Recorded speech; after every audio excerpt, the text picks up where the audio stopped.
إذا يتعلق موضوع المداخلة le délai raisonnable dans le droit de la procédure pénale, le nouveau droit de la procédure pénale. مداخلة أعتقد ستكون باللغة الفرنسية، ولكن بطبيعة الحال كيبقى تساؤلات من بعد أو النقاش مع الطلبة الأعزاء يقدر يكون باللغتين إما العربية ولا الفرنسية.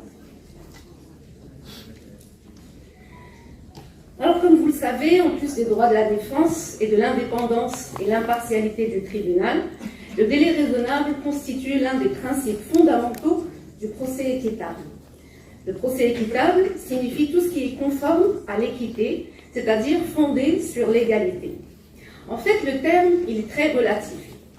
On peut dire qu'il exige, de quelque manière, que la justice ne soit pas rendue avec un retard susceptible d'en compromettre l'efficacité, ni avec une rapidité qui peut nuire à la sécurité juridique. Donc c'est le principe connu, le principe de célérité, qui signifie la qualité d'une justice qui ne perd pas inutilement du temps. En fait, le point de départ également de cette durée est différent. Comment on aperçoit le délai raisonnable est différent selon les parties, aussi bien selon la victime que selon l'auteur présumé de l'infraction. Le point de départ, effectivement, pour la victime, pour calculer en fait ce délai ou bien cette durée raisonnable, c'est à partir de la plainte. Alors que concernant le point de départ pour la personne mise en cause, c'est justement au départ de son accusation. Bien évidemment, comme on sait, comme vous le savez, c'est un principe qui a des fondements différents, que ce soit au niveau international qu'au niveau national. Alors, comme vous le voyez devant vous, il y a plusieurs textes, que ce soit le Pacte international des droits de l'homme et la Déclaration universelle des droits de l'homme. Sur le plan national, comme vous le savez, nous avons bien sûr l'article 120, nous avons l'article 1er du Code de procédure pénale, nous avons également dans le Code de procédure civile, etc. Donc les fondements ne manquent pas. Comme vous le savez aussi, la procédure pénale, c'est là véritablement où se situe les durées. Parce que déjà, la procédure pénale, elle est définie comme une succession d'actes. Ces successions d'actes qui sont de toute manière étalées dans le temps. Donc vraiment, c'est l'essence même de cette procédure pénale, comme l'a évoqué différentes présentations avant moi. Le délai raisonnable, il a également un impact ou bien des effets sur toutes les parties, mais également sur la justice de manière générale. Une durée déraisonnable du procès pénal pèse sur les personnes mises en cause, qui en fait, elles vivent et elles restent exagérément sous le feu de la suspicion pendant un certain moment et dont la défense, elle se complique à mesure que le procès s'étire dans le temps. Concernant les parties civiles, qui attendent trop longtemps la réparation à laquelle elles ont droit, c'est également, ça impacte effectivement ces parties. La même chose pour la lenteur de la justice, elle nuit également aux intérêts de la justice dont elle affecte la crédibilité.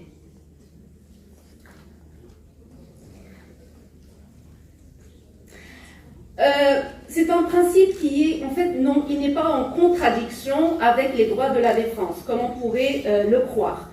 Seulement, bien sûr, les deux principes sont relativement liés. La Chambre ou la Cour de cassation marocaine l'a rappelé dans différentes décisions, selon lesquelles le jugement d'une affaire dans un délai raisonnable n'est pas contradictoire avec le respect des droits de la défense. Mais comme tout législateur, le nouveau Code de procédure pénale n'a pas prévu un délai avant ou après l'expiration duquel toutes les décisions de justice doivent être rendues et exécutées.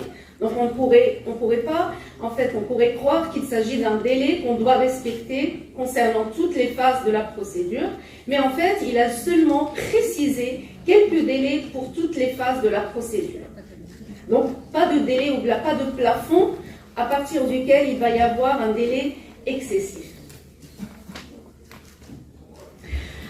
Pour notre présentation, on va juste s'intéresser effectivement à la place du délai raisonnable dans le Code de procédure pénale. Si le fondement ou les fondements qu'on vient de citer semblent bien semble bien existant dans notre législation. En fait, ce qui manque, c'est justement la clarification de certains points et de certaines questions sous l'influence de plusieurs obstacles. C'est un principe, en fait, qui a plusieurs limites et donc plusieurs obstacles. On va essayer de voir certains. C'est également un sujet qui touche vraiment toute la procédure pénale. Donc, on ne peut pas effectivement traiter tous les points. Je vais juste essayer de vous donner quelques éléments pour plus tard, si vous souhaitez qu'on en discute. Concernant la manifestation de ce délai raisonnable dans le nouveau code de procédure pénale, donc certaines présentations avant moi l'ont bien expliqué dans la mesure où il est intimement lié à ce procès équitable. Donc, bien sûr qu'il y a des manifestations différentes. Ce que je veux insister, c'est juste sur le point de l'assouplissement. On note effectivement un certain assouplissement de la procédure pénale dans le nouveau code de procédure. Et cet assouplissement, il est encore beaucoup plus important dans la phase concernant la détention, bien évidemment préventive, et également la phase policière dans la garde à vue, puisqu'ici l'enjeu est très dangereux. Ça concerne bien sûr la possibilité de priver la personne de sa liberté avant jugement.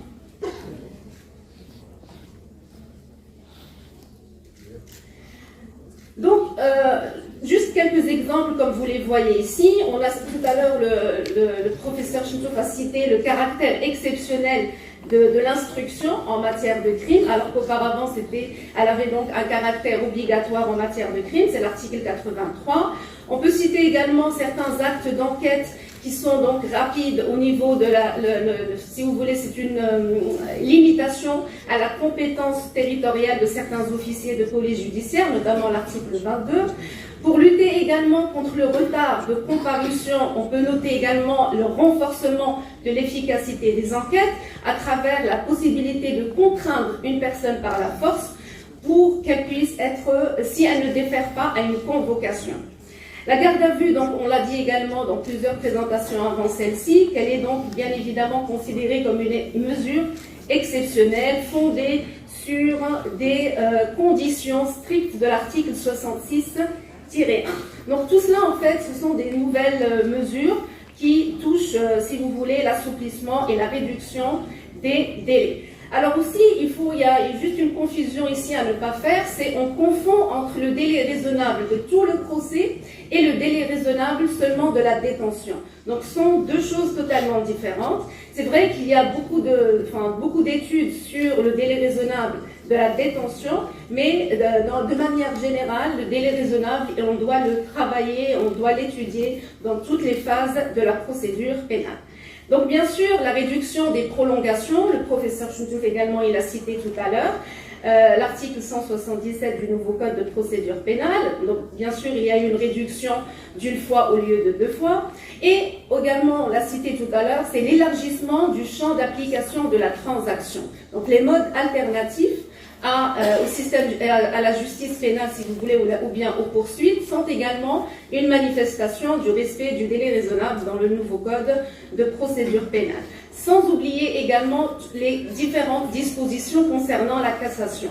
Alors, comme vous le savez, la cassation également, elle a été modifiée, si vous voulez, réformée, notamment dans tout ce qui concerne la décision doit être rendue dans un délai de 5 jours, à compter de la date du pourvoi en cassation. Donc, quand on dit 5 jours, ça veut dire qu'on a réduit le délai. Également, la multiplication des cassations sans renvoi. Alors, quand on renvoyait, normalement, on renvoie une affaire de la Cour de cassation pour qu'elle puisse être traitée dans les juridictions du second degré. Eh bien, cela, bien sûr, ça fait allonger le temps. Alors, le nouveau code de procédure pénale a essayé de réduire également dans cette situation. Il faut citer également, alors peut-être que je ne l'ai pas, il faut que je le mette ici, la numérisation. Donc on l'a cité, la dématérialisation, la digitalisation de la justice pénale vise également l'assouplissement, vise également la réduction des délais, le fait de retenir la signature électronique pour les actes d'enquête, pour les actes d'instruction, les techniques de communication à distance. Tout cela, ce sont évidemment également des mesures qui favorisent si vous voulez, la réduction et l'assouplissement de la justice pénale de manière générale. Alors maintenant, concernant les limites et les obstacles, Alors on va s'intéresser ici à la question, parce que quand on dit d'amanat, alors quand on dit les garanties, on pense généralement au contrôle, on pense également à la sanction. Et évidemment, dans le code de procédure pénale, on a également des sanctions qui sont des sanctions procédurales, mais on va s'intéresser aussi, est-ce qu'il existe des sanctions justement en cas du non-respect du délai raisonnable. On sait que voilà, des délais, ils sont impartis par le législateur, les acteurs tous doivent les respecter. La question qui se pose en cas de non-respect, qu'est-ce qu'il faut faire? Or là, qu'est-ce qu'il est prévu par le législateur? Alors les sanctions peuvent être de nature procédurale, comme elles peuvent être des responsabilités. Concernant les sanctions procédurales, il y a ici, on peut citer l'irrecevabilité lorsque les délais sont impartis aux parties. Alors on a vu tout à l'heure dans l'introduction que les délais, le point de départ, les délais de manière générale sont impartis soit au juge, soit aux parties ou bien au ministère public. Donc tout dépend de cette partie à laquelle les délais sont impartis.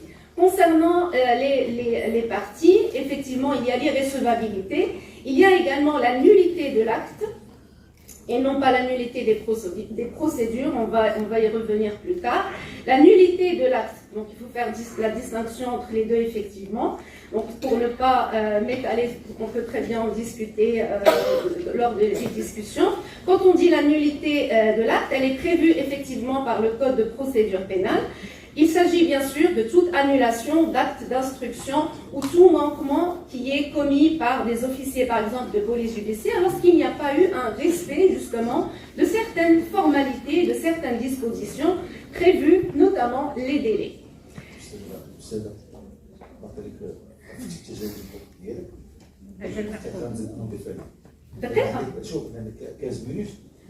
ستي لي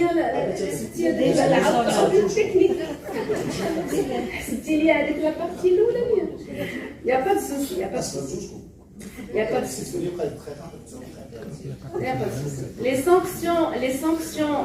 les sanctions, il y a également la possibilité de statuer par contumace à défaut de la présence, évidemment, sous certaines conditions. Il y a maintenant les questions de responsabilité. Alors, il y a trois types de responsabilité. On peut citer la responsabilité disciplinaire des membres de la police judiciaire. On peut également citer la procédure de prise à partie qui est prévue par le Code de procédure civile.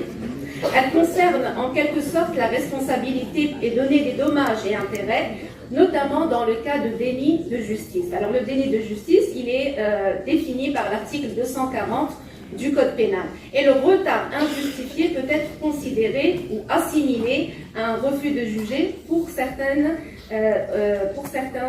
avis ou, si vous voulez, de position. La réparation de l'État. Alors ici, la réparation de l'État pour faute lourde. C'est l'article 120. Bon, il y a une erreur peut-être ici, je ne l'ai pas noté. L'article 120 de la Constitution, il prévoit donc plusieurs possibilités, si vous voulez, de réparation. On a quelques décisions des tribunaux administratifs qui vont dans ce sens de la possibilité justement que si par exemple une personne n'a pas été présentée, une personne en détention préventive n'a pas été présentée à un moment donné, donc s'il y a eu un retard, cela cause un préjudice et cela peut conduire, si vous voulez, à une réparation de l'État. Mais la position, bien évidemment, constante, c'est que comment apprécier justement la faute lourde. C'est déjà donc également un problème au niveau de l'appréciation de la faute lourde. Dans la reddition des comptes, on peut également évoquer la question al-muhasaba, c'est-à-dire la responsabilité des magistrats, qui est donc prévue par la loi 106-13 portant statut de la Constitution et également l'article 154 de la Constitution. Bon, je ne vais pas entrer dans les détails également. Est-ce qu'on va fonder la réparation ou bien les dommages et intérêts sur une faute ou bien sur un risque? C'est également une question qui fait débat. Concernant la France, il se base sur la question de la réparation sur le Code de l'obligation judiciaire, l'article 141-1. Il existe également quelques exemples, par exemple le Canada. Ils évoquent en matière criminelle un certain plafond qui est fixé entre 18 et 30 mois, au-delà duquel il va y avoir un délai déraisonnable. Le common law, ils évoquent également certaines sanctions comme l'abandon des poursuites, c'est-à-dire qu'il va y avoir l'abandon des poursuites lorsque le délai devient déraisonnable. Le droit OHADA, il a plutôt mis l'accent sur l'aménagement des procédures d'exécution des décisions. Donc c'est également un point très, très important. Quelques obstacles, et je termine pour respecter le temps qui m'est imparti. Alors certaines limites faisant obstacle au respect d'un délai raisonnable, si vous voulez, sont inhérentes soit aux acteurs, soit elles sont étrangères à les acteurs de la justice pénale. Certaines limites peuvent être le résultat d'un fléau qui est bien plus dangereux, bien plus grave, c'est la corruption et le trafic d'influence, qui favoriserait la lenteur de la procédure pénale en faveur d'une partie sur une autre partie. Il y a également d'autres obstacles et d'autres limites qui sont, si vous voulez, liées justement au système, c'est-à-dire des limites systémiques. Elles concernent le traitement des affaires enregistrées auprès des tribunaux à travers la coordination avec tous les différents acteurs. Et je vous remercie pour votre attention.